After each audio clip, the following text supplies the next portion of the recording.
नमस्कार प्रेक्षकांनो, तुला शिकवीन चांगलाच धडा या मालिकेच्या 24 तारखेच्या प्रोमोमध्ये आपल्याला असं पाहायला मिळणार आहे. तर आता ही चारुलता आवरून हॉलमध्ये येते, घरातल्या सगळ्यांना जमवते आणि बोलते आज जन्माष्टमी आहे.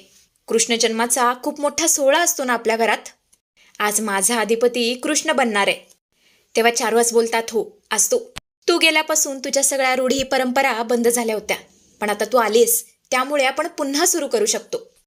आणि या चारुलताचं वर्चस्व पाहून दुर्गी आणि चंचीला प्रचंड राग आलेला असतो. दोघे आता खोलीत जातात.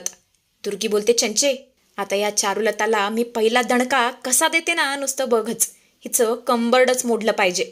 तर आता सीन चेंज होतो. अधिपती अक्षरा खोलीत असतात. अधिपती बोलतो, मास्तरीनबाई या ज्या काही करणार आहेत ना, त्यात तुम्हाला खरं सांगतो, मला काडीचाही इंटरेस्ट नाहीये.